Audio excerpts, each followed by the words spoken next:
Hi friends, ఎలా ఉన్నారు? అందరూ బాగున్నారా? తమిళ చూశారు కదా. వీడియోలోకి వెళ్లే ముందు మీకు అందరికీ ఒక విషయం చెప్పాలి. నేను ఇంకా ఇలాంటి వీడియోస్ చేయాలి అనుకుంటే మాత్రం ఖచ్చితంగా ఈ వీడియోని అందరూ లైక్ చేసి ఈ వీడియోని అందరికీ షేర్ చేయండి. నా కోసం కాదు, ఇది కోవిడ్ గురించి వీడియోస్ చేసుకున్నా, నేను ఏదైనా వ్లాగ్ చేసుకున్నా నాకు వ్యూస్ వస్తాయి, నాకు యూట్యూబ్ లో డబ్బులు వస్తాయి.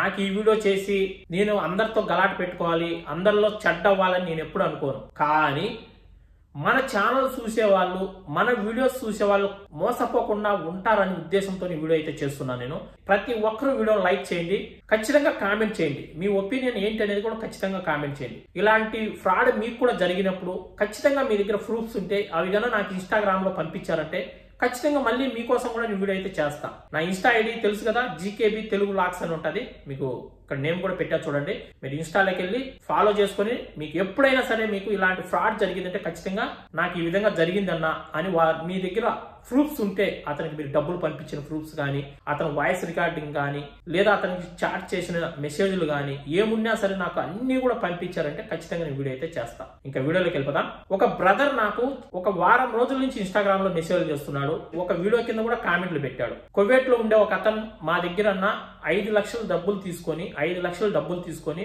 మమ్మల్ని మోసం చేశాడన్న. ల్యాండ్రీలో జాబ్స్ ఉన్నాయని చెప్పాడు, అలాగే మొబైల్ షాపుల్లో జాబ్స్ ఉన్నాయని చెప్పి ఫేక్ వీసా మాకు పంపించి మా దగ్గర డబ్బులు కట్టించుకొని మా నెంబర్లన్నీ బ్లాక్ చేసి పెట్టేశాడన్న అని చెప్పి అతను చాలా చాలా బాధపడ్డాడు. అతని వాయిస్ మెసేజ్లు కూడా మీకు వినిపిస్తున్నాను, మెసేజ్లు వినండి. హలో అన్న, మీకు ఫోటో పంపించింది కదా, ఈ అబ్బాయి ఫ్రాడ్ అన్న. కొంచెం ఎవరికైనా చెప్పండి, 10 మందికి చెప్తే మంచిదన్న. ఎందుకంటే మా దగ్గర కనీసం 5 లక్షలు తీసుకున్నారు. మా దగ్గర 10 మంది వీసా పంపుతాయని చెప్పి మా దగ్గర 5 లక్షలు కట్టించుకున్నారన్న. అలాగా నెలకింటికి వచ్చారన్న. కొంచెం దయచేసి ఎవరికైనా చేసి అన్న ఫోటో అయ్యని. ఆ అబ్బాయి పేరు చంద్రశేఖర్. అంటే మా కోసమే కాదన్న, కొంతమంది 10 మంది ఉంటాయి కదా, వాళ్ళకు కూడా కొంచెం మోసపోకుండా ఫ్రాడ్ అవ్వకుండా అందుకన్నా కొంచెం సాయం చేయన్న. యూట్యూబ్లో మీకు తెలిసిన వాళ్ళకి పంపించన్నా. అలా అన్న, ఇప్పుడు ఆ నెంబర్ పనిచేస్తుందన్న, కామన్ నెంబర్ బ్లాక్ చేశారు. కొంచెం దయచేసి కొంచెం మీరేనా కొంచెం దయచేయరన్నా. మెసేజ్లు విన్నారు కదా. మాలాగా ఇంకొకరు మోసపోకుండా ఉండాలంటే నువ్వు ఒక వీడియో చేయన్నా, 10 మంది తెలుసుకుంటారు అని చెప్పి అతను అయితే బాధపడుతున్నాడు. ఇట్లా ఒకరిద్దరు కాదు, కువైట్ లో చాలా మంది మన తెలుగు వాళ్ళని మోసం చేస్తున్నారు. వీసాలు ఉన్నాయని చెప్పడము, వాళ్ళ దగ్గర నుంచి 50,000, 1,00,000, 2 లక్షలు డబ్బులు కట్టించుకోవడము. రేపు వస్తుంది వీసా, 10 రోజుల్లో వీసా వస్తుంది, 15 రోజుల్లో వీసా వస్తుంది, నెలకంతా వీసా వస్తుందని చెప్పడము. లాస్ట్ కు వాళ్ళ నెంబర్ అనేది బ్లాక్ చేసేస్తారు. నెంబర్ అనేది బ్లాక్ చేసేసి ఆ విధంగా చాలా మంది ఫ్రాడ్ చేసి డబ్బులు సంపాదించుకుంటున్నారు కువైట్ లో వీసాలు ఉన్నాయని చెప్పి. మన తెలుగు వాళ్ళు ఈ విధంగా ఎక్కువగా మోసాలు చేస్తున్నారు. ఏదో మనం బతకడానికి, మన ఇంటి దగ్గర ఏదో అప్పులు ఉన్నాయి, లేదా మన కుటుంబాన్ని పోషించుకోవడానికి, మన బాధలు తీర్చుకోవడానికి మనం ఏదో గల్ఫ్కి వెళ్దాం, ₹1 సంపాదించుకుందాం, మనకున్న అప్పులు తీర్చుకుందాం అనేసి కువైట్ లో పనిచేసే మాలాంటి వాళ్ళను కాంట్రాక్ట్ అయ్యి ఏదైనా వీసా ఉంటే చూడన్నా అని చెప్పి మీరు మాలాంటి వాళ్ళని అడుగుతూ ఉంటారు. ఇక్కడున్న కొందరు వాళ్ళ దగ్గర నుంచి డబ్బులు తీసుకొని ఈ విధంగా మోసాలు చేస్తున్నారు. 5,000, 10,000 కాదు, లక్షల్లో మోసం చేస్తున్నారు. ఫ్రాడ్ కన్సల్టెన్సీస్ ఫోటోస్ పెట్టడము. చూడండి, ఈ విధంగా జాబ్స్ ఉన్నాయి, ఇంతమంది జనాలు కావాలి, మీకు ఎవరికైనా ఇంట్రెస్ట్ ఉంటే ఒక వీసాకి ఇంత డబ్బులు అవుతాయని చెప్పడము. పాపం వాళ్ళు ఏదో వీసా ఉన్నది కదా అనేసి వాళ్ళు 10,000, 20,000, 50,000 ఎంత బుద్ధి పెడితే అంత వీళ్ళకి అకౌంట్ లో డబ్బులు వేసేయడము. మొత్తం ఒక 4 లక్షలు, 5 లక్షలు జమ అయిన తర్వాత ఎవరైతే డబ్బులు వేసింటారో వాళ్ళ ఫోన్ నెంబర్లన్నీ బ్లాక్ చేసేయడం. చాలా మంది ఈ విధంగా మోసం చేస్తున్నారు. అతని ఫోటో కూడా నా దగ్గర అయితే ఉంది. ఈ వీడియో అతను చూస్తే మాత్రం ఖచ్చితంగా నాకు ఇన్స్టాగ్రామ్ లో మెసేజ్ చేశాడంటే అతనితో క్లారిటీగా మాట్లాడి అతను ఏం మాట్లాడాడు అనేది కూడా నేను రికార్డింగ్ చేసుకుని మళ్ళీ మీ ముందరికి ఇంకో వీడియోతో వస్తా. అప్పుడు అతని ఫోటో, అతని అడ్రస్ మొత్తం పెడతా, అతని ఫోన్ నెంబర్ అన్ని పెడతా నేను.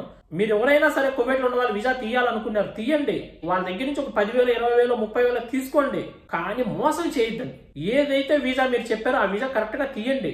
ఏ పని అయితే చెప్పారో ఆ పనే చూపించండి. ఇక్కడికి వచ్చిన తర్వాత పలానా పని అని చెప్పడము, వీసా తీయడము, వీడికి వచ్చిన తర్వాత ఇంకొక పనిలో పెట్టడము, 10,000 అయ్యాక ₹1,00,000 వాళ్ళ దగ్గర తీసుకోవడము, ఈ విధంగా చేయకండి.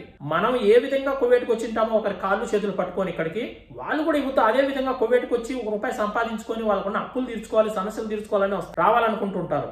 అలాంటి వాళ్ళ దగ్గర నుంచి మనము ఇలా డబ్బులు తీసుకొని మోసం చేశామంటే ఆ పాపం ఊరికే పోదు, మనకు మన బిడ్డలకు అందరికీ తగులుతుంది ఆ పాపం. ఇప్పుడు నేను కూడా వీసాలు తీస్తా, ఏదైనా మంచి మంచి కంపెనీల్లో కానీ లేదా ఎవరికైనా బయట వీసాలు కానీ ఏదైనా ఉంటే నేను కూడా నాకు తెలిసినట్టు నేను కూడా హెల్ప్ చేస్తున్నా. ఇప్పుడు అతను డబ్బులు నష్టపోయినా కూడా అతను బాధపడాలి. మాలాగా ఇంకొకరు నష్టపోకుండా ఉంటారు, మాలాగా ఇంకొకరు ఇబ్బందులు పడకుండా ఉంటారు. ఒక వీడియో చేయన్నా 10 మందికి తెలియచేయన్నా అని అతను పాపం మెసేజ్ పెట్టాడు. అతనే కాదు, ఇట్లా చాలా మంది నాకు మెసేజ్లు పెడుతున్నారు, చాలా మంది నాకు ఇన్స్టాలో మెసేజ్ చేస్తున్నారు. అయినా కానీ నేను వీడియోస్ ఇన్ని రోజులు చేయలా, కొందరన్నా మారతారు అనే ఉద్దేశంతోనే ఈ వీడియో చేస్తున్నా. ఎంతో మంది మోసం చేస్తున్నారు కువైట్ లో, చాలా జాగ్రత్తగా ఉండండి. ఎవరైనా సరే మీకు కువైట్ లో ఉన్న వాళ్ళు వీసాలు ఉన్నాయని చెప్పి మీ దగ్గర డబ్బులు తీసుకునే ముందు మీరు అడగాల్సిందల్లా ఒకటే, ఫస్ట్ ఆ వీసా ఏంటి, ఆ వీసాలు ఎక్కడున్నాయి, వాళ్ళు చెప్పే కన్సల్టెన్స్ మంచిదా కాదా, అది ఒరిజినలా ఫేకా, ఆ కన్సల్టెన్స్ ద్వారా మీకు కువైట్కి వస్తే మాకు అక్కడ ఇబ్బంది ఏమైనా ఉంటుందా లేదా మంచిదా కాదా అనేది ప్రతి ఒక్కటి 1-2 సార్లు తెలుసుకోండి. మీకు తెలియకపోయినా మీ బంధువులు కానీ మీ ఫ్రెండ్స్ కానీ ఇక్కడ ఎవరైనా వర్క్ చేస్తుంటే వాళ్ళనైనా వెళ్ళి తెలుసుకోమని చెప్పండి, లేదంటే వాళ్ళ నెంబర్ వీళ్ళకి ఇచ్చైనా ఫోన్ చేసి మాట్లాడండి అని చెప్పండి. ఈ విధంగా క్లారిటీగా మీకు తెలిసిన తర్వాత అప్పుడు మీరు వీసాకి ఏదైనా డబ్బులు కట్టండి. అది కూడా ఒకేసారి లక్షలు డబ్బులు కట్టద్దండి. ఇక్కడ ఏ వీసా తీయాలన్నా కూడా లక్షల్లో ఖర్చు అయితే ఏమి కాదు. ఒక సూన్ వీసా తీయాలన్నా, ఒక ఇంట్లో వీసా తీయాలన్నా, ఏ వీసా తీయాలన్నా కానీ లక్షల్లో ఖర్చు అయితే కాదు. సూన్ వీసాకి వచ్చి ఒక 50 దినాలు ఖర్చు వస్తుంది వీసా తీయడానికి. మన ఇండియన్ కరెన్సీలో 15,000 రూపాయలు ఖర్చు వస్తుంది వీసా తీయడానికి. అదే ఇంట్లో వీసా అయితే కువైట్ వాళ్ళు ఫ్రీగానే తీస్తారు, ₹1 కూడా డబ్బులు తీసుకోను, ఫ్రీగా తీసి ఫ్రీగా ఇస్తారు మనకు. కానీ మధ్యలో ఉన్న వాళ్ళు డబ్బులు ఆశిస్తూ ఉంటారు. ఒకవేళ వాళ్ళకి డబ్బులు ఇచ్చినా కూడా మీకు వీసా వచ్చిన తర్వాత అప్పుడు మీరు డబ్బులు ఇవ్వండి. ఆ వీసా ఫేకా ఒరిజినల్ అని తెలుసుకున్న తర్వాత అప్పుడు డబ్బులు కట్టండి. ఏ వీసాకైనా సరే ముందుగానే మీరు గుడ్డిగా వాళ్ళు చెప్పిన మాటలు నమ్మేసి వాళ్ళు ఇది చెప్పారు అది చెప్పారు అనేసి వాళ్ళు ఎంత అడిగితే అంత డబ్బులు అయితే ముందే మీరు వాళ్ళ అకౌంట్లో వేయకండి. మీకు ఎంత నమ్మకం ఉన్నా సరే వాళ్ళకి మీరు డబ్బులు పంపిస్తుంటే మాత్రం అకౌంట్లో వేసే ముందు వాళ్ళ ప్రూఫ్స్ మీరు ఖచ్చితంగా పెట్టుకోండి. వాళ్ళ ఆధార్ కార్డు కానీ వాళ్ళ పాన్ కార్డు కానీ ఏదో ఒక ప్రూఫ్ అనేది పెట్టుకొని అప్పుడు మీరు డబ్బులు వాళ్ళకి వేయండి. బ్యాంక్ వెళ్ళి వాళ్ళకి డబ్బులు పంపిస్తే ఆ స్లిప్ మీ దగ్గర పెట్టుకోండి. లేదా వాళ్ళు ఫోన్ పే చేశారంటే మీరు ఎప్పుడు పంపించారు ఏంటి అనేది స్క్రీన్ షాట్ కొట్టి పెట్టుకొని ఉండండి. ప్రతి ఒక్కటి ప్రూఫ్స్ కరెక్ట్ గా పెట్టుకోండి. రేపు ఫ్యూచర్ లో మీకు ఏదైనా ఇబ్బంది కలిగినప్పుడు మన దగ్గర ఆధారాలు ఉంటాయి కాబట్టి అతను నిలదీసే అవకాశం ఉంటుంది, అతని దగ్గర మనం డబ్బులు రాబట్టుకునే అవకాశం కూడా ఉంటుంది. అతను ఒకవేళ మన నెంబర్ బ్లాక్ చేయొచ్చు, పుట్టినూరికి రాకుండా పోడు కదా, ఇండియాకు తిరిగి రాకుండా పోడు కదా. ఇండియాకు వచ్చిన తర్వాత ఈ ప్రూఫ్స్ అనేవి మన దగ్గర కరెక్ట్ గా ఉంటే అతను ఊరికి వెళ్తాం, కావాలంటే పోలీస్ స్టేషన్కి వెళ్తాం, కేసు పెడతాం. ప్రూఫ్స్ కరెక్ట్ గా ఉన్నప్పుడు మనకు పోలీసులే మనకు ఆ డబ్బులు రాబట్టిస్తారు. గుడ్డిగా నమ్మి ఎవరికి డబ్బులు ఇవ్వద్దండి. నన్నైనా సరే, ఒకవేళ నేనైనా ఏదైనా వీసా ఉన్నదంటే నన్ను కూడా నమ్మద్దండి. కరెక్ట్ గా మీకు నమ్మకం ఉంటేనే ఎవరిపైనైనా వాళ్ళు చెప్పేటి కరెక్టా కాదని మీకు తెలిసినప్పుడే మీరు డబ్బులు కట్టండి. ఈ వీడియోనైతే అందరూ లైక్ చేయండి. ఇంకా ఎవరైనా లైక్ చేయకుంటే నాకు బాగా మీరు సపోర్ట్ చేశారంటే, అంటే మీరు ఎక్కువ లైక్స్ ఇచ్చారంటే ఈ వీడియో ఎక్కువ మంది చూస్తారు. అప్పుడు మనకు ఇంకా కొద్దిగా సపోర్ట్ వస్తుంది. ఇంకొకరు ఈ విధంగా మోసం చేయకుండా ఉంటారు, భయపడతారు. మన ప్రూఫ్స్ అని అతను షేర్ చేస్తాడు, అతను మళ్ళీ వీడియో చేస్తాడేమో అని కొద్దిగా భయపడతారు. ఎందుకంటే కువైట్లో ఉన్న వాళ్ళు ప్రతి ఒక్కరూ నా వీడియోస్ చూస్తూ ఉంటారు. ఆల్మోస్ట్ మన తెలుగు వాళ్ళందరూ కూడా మన వీడియోస్ అయితే చూస్తారు ఇక్కడ. అందువల్ల మీరు ఈ వీడియోని ఎక్కువ మంది చూసేలాగా చేయాలి. మీరు ఎక్కువ మంది చూసేలాగా చేయాలంటే మీరు లైక్ ఇవ్వండి, ఖచ్చితంగా కామెంట్ చేయండి, చాలు. ఇంకేం వద్దు. మీరు సబ్స్క్రైబ్ చేసుకోకపోయినా ప్రాబ్లం లేదు. మరొక మంచి వీడియోతో మళ్ళీ కలుసుకుందాం. అందరికి బై ఫ్రెండ్స్, జై హింద్.